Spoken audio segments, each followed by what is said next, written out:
Welcome back, Bloomboard users. Well, it's the end of the year and you're ready to finish up your use of Bloomboard for this school year. So the last thing that you're going to need to do this year is to fill out your reflection for the year.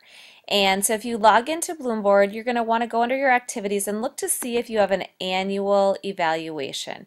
If you don't see it up here at the top, you can click on See All Activities. And if you scroll through your activities, you should see that your administrator has assigned you an annual evaluation. If you don't see this in Bloomboard, you'll want to contact your administrator and tell them that you're ready to wrap up your Bloomboard and your teacher evaluation for the year.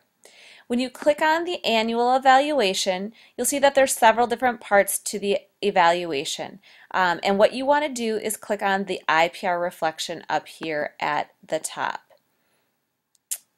The IPR Reflection is really a combination of your performance descriptor goal, or your PLG, and your student learning goal, your SLG.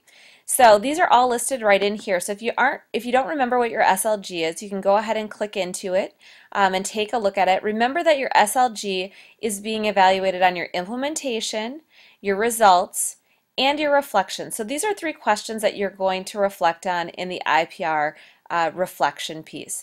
Your performance descriptors are the 3 goals that you set that are connected to the rubric and the descriptors that you felt were areas that you needed to work on.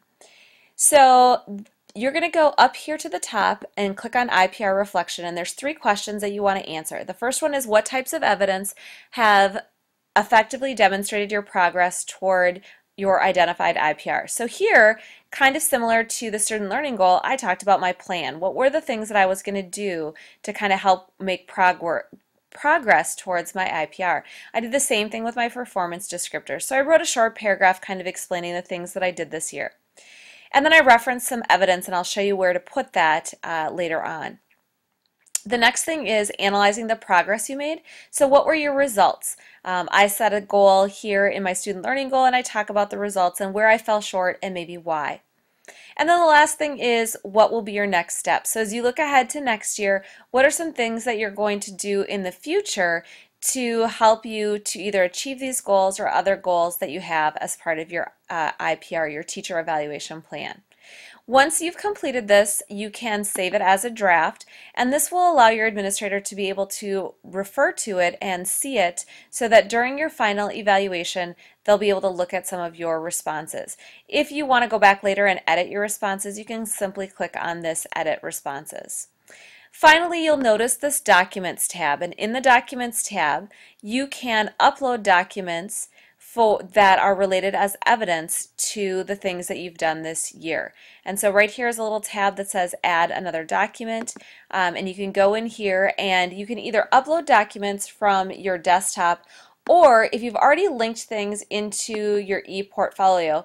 For example, I had some things that I linked during my formal evaluation. You can click on those and you can link them here in your documents as well. So I have 3 different documents. Now this is a little bit tricky, and sometimes you can't get a Google document to load. So you may have to save some things to your desktop either as a PowerPoint or as a Word document. If you have links or videos that you want to import as evidence, I suggest turning them into the videos into a link, or using links from websites or different resources, and then putting them all into a Word document and uploading that as your documentation here.